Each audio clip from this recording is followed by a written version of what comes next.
Tonight on Another Thing About Tartan, I am so pleased to welcome Alison Crowley Duncan, more commonly known as Piper Ali.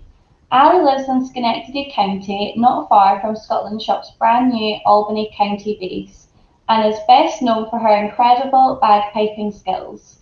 She travels all over America performing at Celtic festivals and events, and we can't wait to hear all about her musical journey as part of our Clan Duncan celebrations.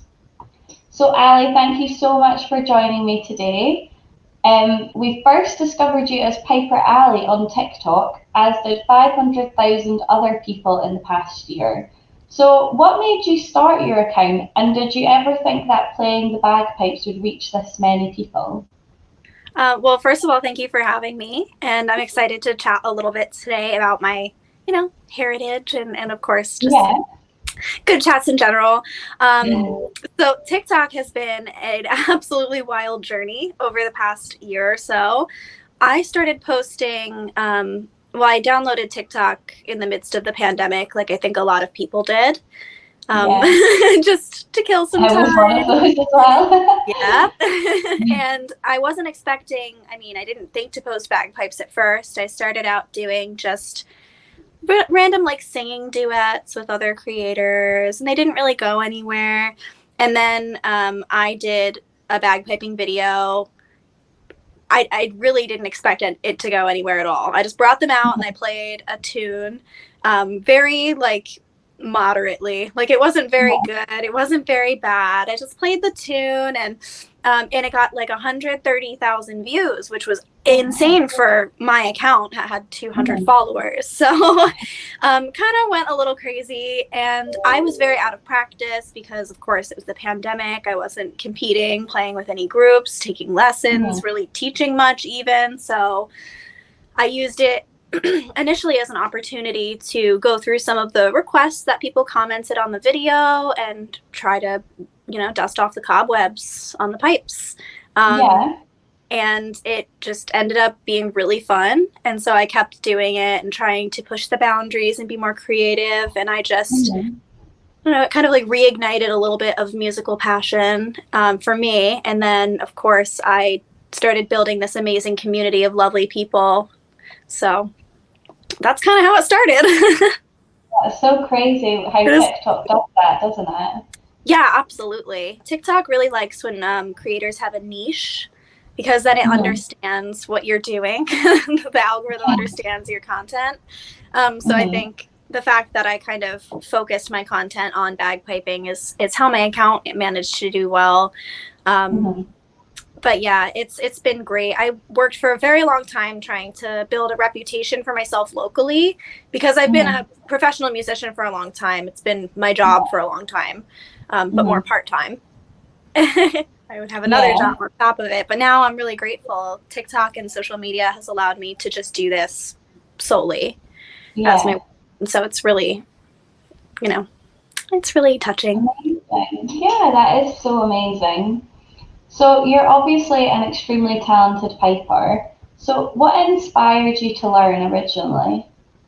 Well, that kind of ties into Duncan, of course. So very fitting. When I was 12, my stepdad legally adopted me. And he is a Duncan. His family, they are Duncans. And I was kind of searching for a way to feel a little bit more connected to the family. I had always been, he married my mom when I was 4. And so I was always the stepdaughter. And then when he legally adopted me, it was no, you are, everybody wanted to be part of the family. And so I was searching for meaning, to feel a little bit more connected. And I had already played 6 other instruments. And so bagpipes kind of found their way to me, because when you think of an instrument connected to Scottish heritage, I feel like there really isn't a better choice than the Highland pipes. And I will never forget my grandma, his mother, having a conversation with me when I went over to visit the family after the adoption was legal. And she brought out this box and she pulled out the Duncan Tartan. And she had the crest in there, and she was telling me a little bit about what tartan even meant. I, as a 12-year-old American, like, I didn't know. Yeah. So she did a really good job. She was like, now that you're a part of the family, like, these are your things, these are part of you too. And yeah, it was really sweet. It was really sweet. Oh, that's lovely. So yeah, it kind of started as a way to feel connected with your family. Yeah, That's absolutely. lovely. Yeah, that's really nice. And then you obviously just really enjoyed it. Oh, absolutely. Learning. Yeah. I play a lot of instruments, but I feel like none of them have challenged me as a musician the way that the bagpipes have, to be creative. And, you can't stop when you're playing the pipes, so you can't make a mistake. Yeah. And I felt like they really helped me to grow as a musician in that regard, just continuing to move on even through the mistakes. So yeah, definitely. No, that's amazing. And has the Scottish community in Schenectady had a big role to play in your piping career? yeah, so I've always been in the Capital District in this area. There's a youth bagpipe band, the Capital District Youth Pipe Band in the area, and it's an 18 and under group. And that's where I started taking lessons. And we practice at a Celtic hall that, offers a venue for all of the other pipe bands in the area, as well as Highland dancers. And so, you kind of walk in and you're in this little Celtic hub. And it's really cool. And so there is quite a bit of a Celtic and Scottish community in upstate New York. I think it surprises a lot of people. Yeah. But we've had a lot of bagpipe bands through here and a lot of pipers. And there are like sessions and Irish sessions that go through the Celtic Hall too. So it's very alive here. And I felt like that made it a bit easier to be embraced. Because I was just entering a very healthy community. So. Oh, that's amazing. It's so cool that it's so close by to you as well. Like, that was so lucky. And it wasn't just like this 14-year-old kid, because that's when I started. It wasn't just this 14-year-old going with a bunch of, adults. Like, it was also people my age. It was a band full of kids my age. And so I felt very normal doing that. It was really cool. We have a unique opportunity here with the youth band to really help the community grow and flourish and continue. No, that sounds so amazing. And you also teach kids how to play pipes at the Capital District Youth Pipe Band. Is that correct? I do, yeah. After I left the band to go to something a little bit more highly competitive, I started teaching. So I was teaching there as young as 16. And then I've been teaching there ever since. It's been 10 years. And I still teach for them every Wednesday night. And what would you say was the most rewarding part of this job? That's really hard just because there's been so much. I really think it's all of the places that it's taken me and the people I've been able to connect with. When I was 16, the youth bagpipe band, we went over to Scotland. That was my first time over there. And we actually went to the World Championships and we won in the novice juvenile division. So we're world champions. I've got my coin over there. Cool. It was very cool. And that was, the start to my competitive journey. Was a world championship. And it was really also, talk about igniting a fire in a young aspiring musician. And it's brought me to Scotland 3 times. I've been over to the west coast of the US and Canada, of course, all the way down the east coast as well. And I just wouldn't have been able to do that without this instrument. And yeah, very grateful. I'm pretty savvy about it, I'll be honest. Yeah. And do you find it important for you to pass the skill of piping on to the next generation? Yes. So as somebody who grew up and was a teenager playing a pretty obscure instrument in the States, at least, bagpipes have a very weird place here. I feel like we have a lot of, goofy stuff. They seem to be the punching bag of the joke a lot of the time. we have, you know, the TV shows like Friends and that introduce bagpipes as like, oh, it sounds bad. Yeah, and so I feel like that's the relationship that a lot of people just kind of passively get with the bagpipes, and then one day a year they see them in a parade, and that's kind of it. And so there's not really a lot out there where a young kid is going to see that and feel that drive and desire to play and want to learn it.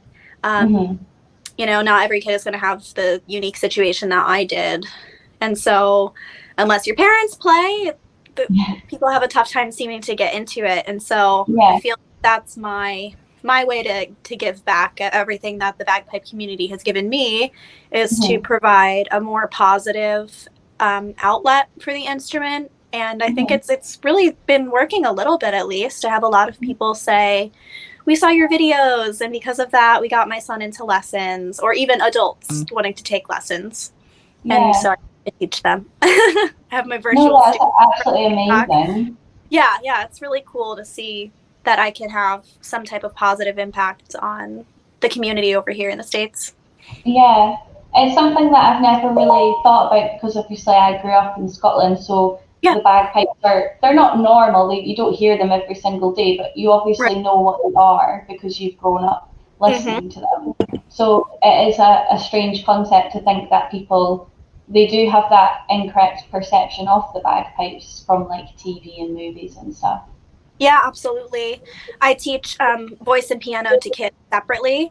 And I find that a lot of the time when I say that I do play the bagpipes, I get either like, what is that? Like, I don't even know what that is. Or, you know, like, oh, really?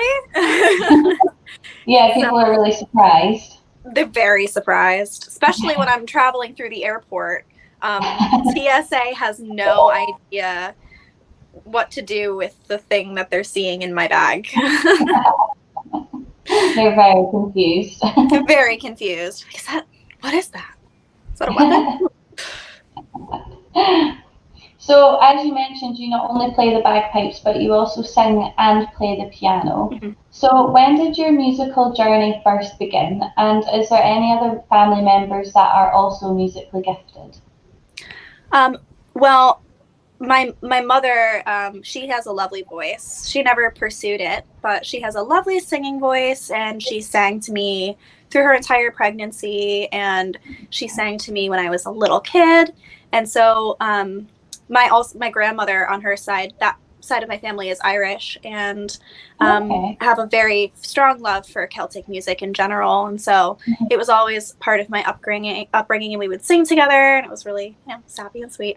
And so I started singing and having music as an outlet for, you know, my emotions as a very young kid. And I had a bunch of instruments that I would play with just like as toys, basically, like keyboards and little drums and things like that. And eventually my mom caught on that I was starting to make music on them, not just noise. And so she got me a little bit better of a keyboard and got me into piano lessons when I was 7. And that's when it began, and it never stopped. It just grew from there and went from one instrument to the next, and they just kept building, and I never stopped playing any of them. So do you play more than just the piano and sing and the bagpipes then? I do, yes. I have my shelf over there. I've got a trumpet on the bottom, a saxophone. My woodwinds are my big ones. I played clarinet, flute, and saxophone through high school. I have an oboe that I'm not very good at, but I can play it a bit. I have some whistles, and small pipes and bagpipes. I think that's most of it. I know how string instruments work, but they don't get along with my hands, so I don't call myself a string player, even though I can play a scale or two. Wow, that is really amazing that you can play so many different instruments. So does it, like, would you say that once you've picked up the skill for one, it's quite transferable to another, like, instrument if it's the same sort of type? Yeah, absolutely. Especially with the woodwind family, with the reed instruments like the saxophone and the clarinet, they're so highly related that once your brain can kind of wrap its way around how one functions, the other one just kind of gets adopted into that little section of your mind. Yeah. And I would argue that playing an instrument in general makes learning another one significantly easier. Because music, as I describe it to my students, is its own separate language, and that's its own separate part of your brain that needs to be developed. But once it is, anything else can just kind of be popped into it, and it'll be easier to understand how it works and how to make it function. Yeah, no, that's really amazing. I'm really impressed by that. The brain is cool. The brain is a very cool thing. Yeah. Perplexing, but Definitely, yeah. So you also have your own original music. When did you start writing your own music, and is it something you've always been interested in? it is something I've always been interested in. I think because I had the opportunity to start playing the piano without instruction, just on my own, I didn't have any music to play. So all I could do was kind of invent sounds and combinations of notes that I enjoyed. And so it became a very early part of my musical journey, was just making up sounds. In terms of writing them down and coming up with like a good form, that came later with some education. But I have, little songs, and I had a songbook when I was very young that I would write things down in. And so I have a song that I wrote, and it kind of develops continually over time. But I'm thinking about putting it out. It's only piano, so it would be a bit different pace from what people are used to hearing from me, I think. But I have a song that I wrote on piano that I've been writing for 11 years. Like, it just continually evolves, like, with me and my experiences. And I like doing that kind of thing as my personal outlet for music, separate from like what I put out into the world. So I've always loved composition and being able to be creative with the instruments. Is it kind of like a little bit of a diary then sometimes when you're writing your own music? Absolutely. Yeah. I work better with sounds than I do with words. So that's how I do it. That is really cool. Everyone has a different outlet of how they get things out, don't they? So absolutely.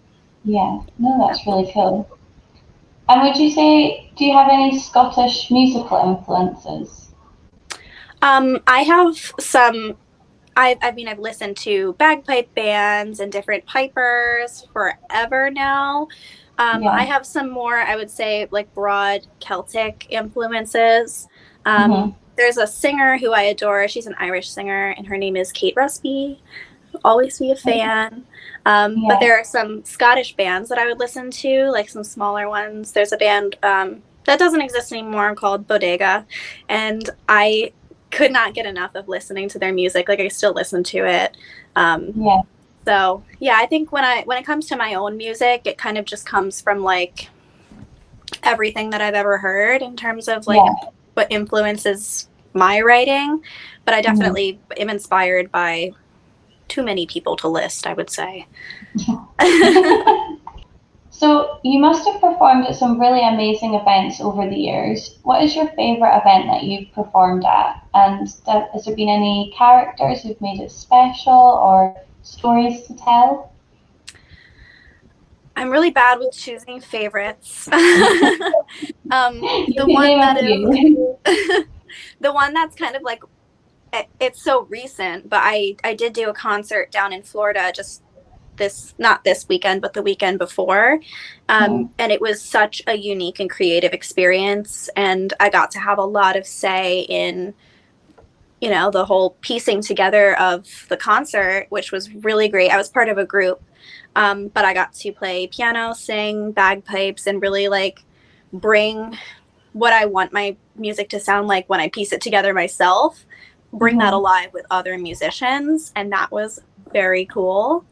Oh, wow, that's amazing. Yeah, and also we had to postpone it because I got COVID. So, speaking of characters who made it special, that was, I think, really a testament to, everybody's love for art and, pushing things back and working with the county and working with everybody to make it work in a way that was safe and healthy. So there were just so many different key characters and key people who really brought that to light. And then I love the collaborative aspect. I love when I get to make music with other people, which is why I loved being a part of bagpipe bands for so long. And now performing with groups on the road too. No, that's really amazing that you're getting to work with so many different people. There's a lot of talent out there. Yeah. My mind. So do you perform at Celtic festivals quite regularly then? I just started doing that in August. Okay. So I just joined this new band that does a lot of the Celtic and Renaissance and even pirate festivals this past year, which has been a great opportunity for traveling and getting to meet my fans down in these other states and other locations. But prior to that, I think a lot of my travel was due to solo competition. So it was a little bit less of performance and more competitive, but it feels similar. Yeah, the traveling and everything. Yeah, the traveling and, even when I'm playing competitively, I still feel the music in a similar way. So it felt like a performance. Yeah. And do you not perform competitively anymore? Not anymore. I stopped competing a few years ago, and then the pandemic really was a clear divide for me because you couldn't compete unless you did it virtually, and I don't know. That would be quite difficult to do that. Yeah, it just didn't feel right. So I stopped competing a few years ago to focus a bit more on being creative. So that definitely was the right move, yeah. And it gave me a lot of time to invest into purchasing equipment, learning how to use it. I am not tech savvy at all. As we just discovered, I realized that my device wasn't charging because it wasn't plugged in. So that's not my strong suit, but taking time off of competing and pacing myself has helped me grow a lot with my ability to create music. Yeah, no, that's really amazing. I also read online that you have a music degree from Edinburgh University. What made you choose this university? As the name sounds very familiar to our capital city of Edinburgh. So do you know if they have any connections to Scotland? Yeah, it is a Scottish arts school in Pennsylvania, and I chose it because it was one of the few places that I could go and major in bagpiping. Oh, right, okay. Oh, that's very cool. Yeah, so I had a voice, piano, and bagpipe major. Those were my areas of focus because I cannot and will not ever choose one. So, yes, that's why I ended up choosing that school. It was also close to my grandparents. So I was far away from home, but close to my grandparents. And so that's why I chose that school. It was great. We had a bagpipe band that was composed of college students learning the instrument for the first time, which was very cool to see because it can take older beginners, being anybody who's not, a kid with the mind of a sponge. It can take older beginners, a bit longer to learn. So it was really cool to see these students go from, doing their full-time degree, go from picking up a practice chanter for the first time to playing at their own graduation. I got to be a part of teaching that band, and I got to do private lessons all through college. And that was a really unique experience of being able to be there that I feel like I may have not gotten if I had gone somewhere else. Yeah. No, that's really amazing, and so cool that you could do a degree in bagpiping. I didn't know something like that existed. Yeah, well, I mean, I always am going to continue to push for bagpipes are an instrument. You can't play a chromatic No, scale, but they're an instrument, and they're in their own art form, and it's really important for them to be treated that way in the music community. Yeah, definitely. No, I could not agree more.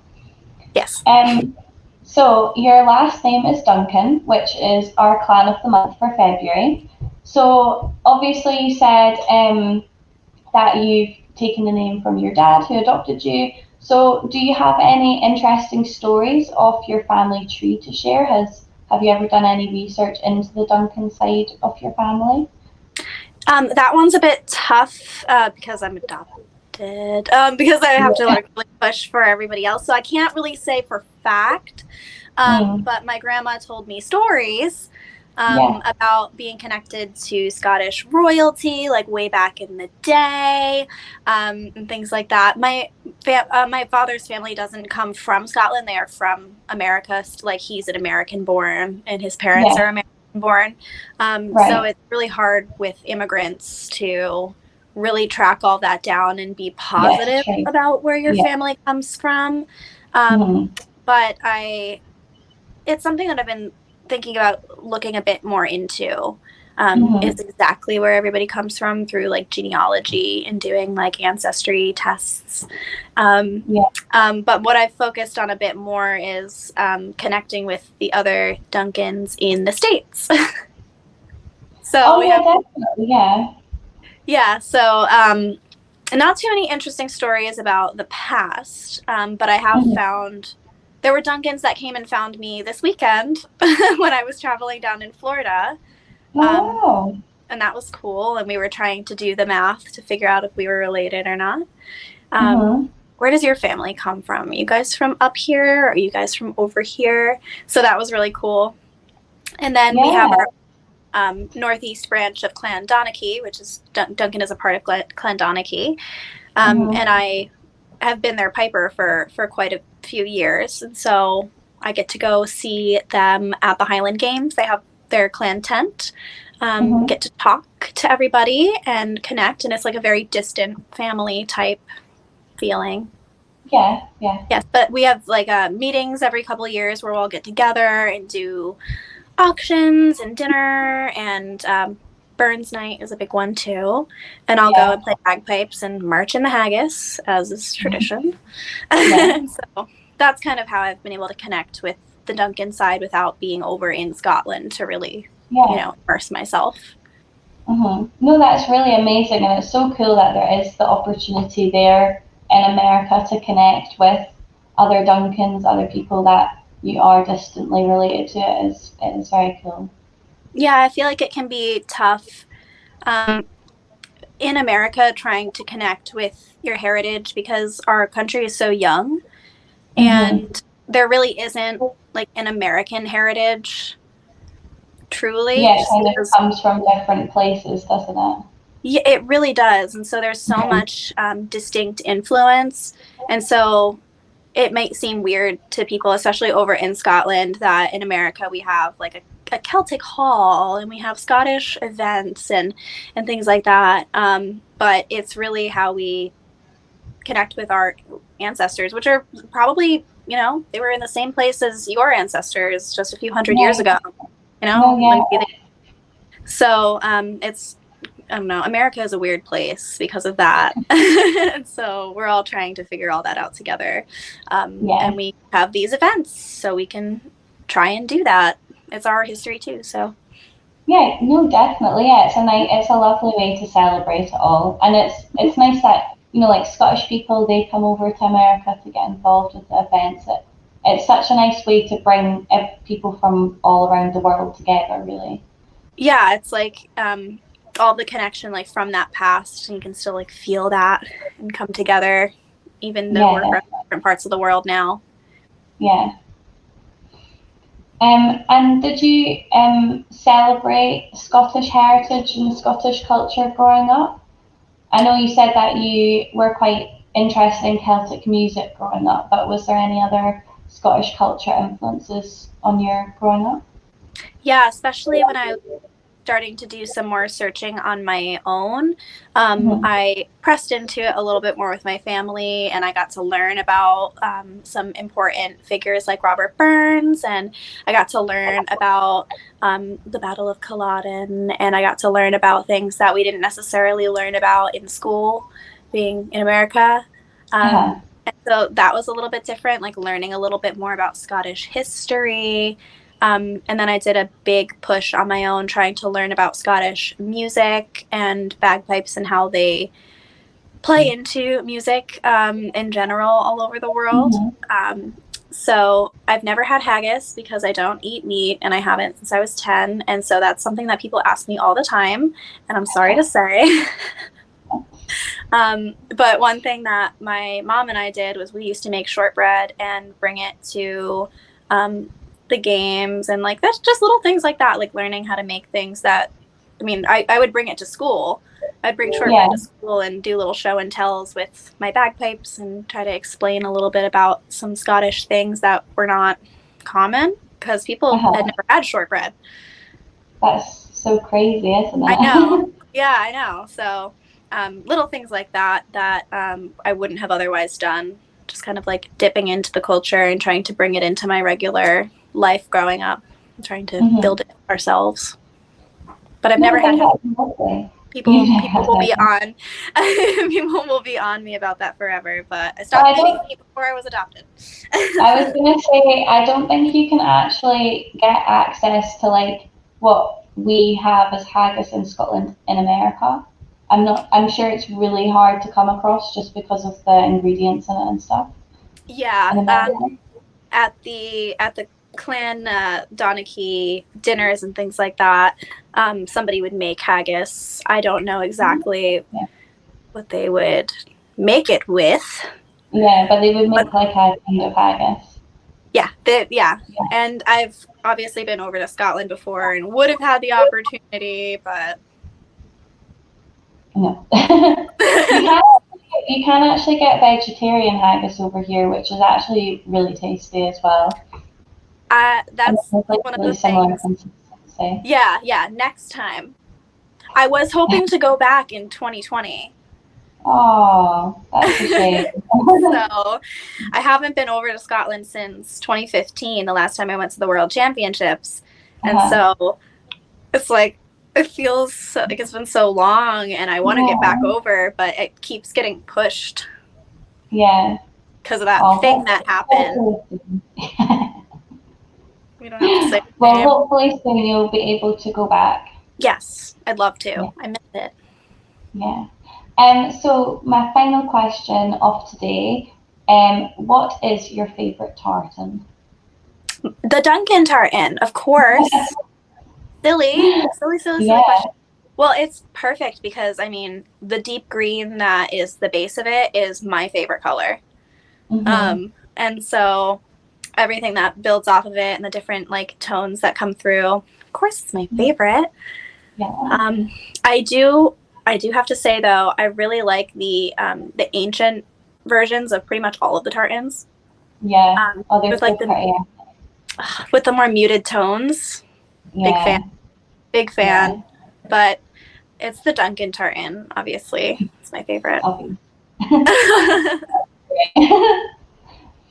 Well, thank you so much for joining me today, Ali, and sharing your bagpiping journey. It has been so interesting to listen to you, and I can't wait to see what you get up to in the future, and hopefully I'll get to see you perform one day.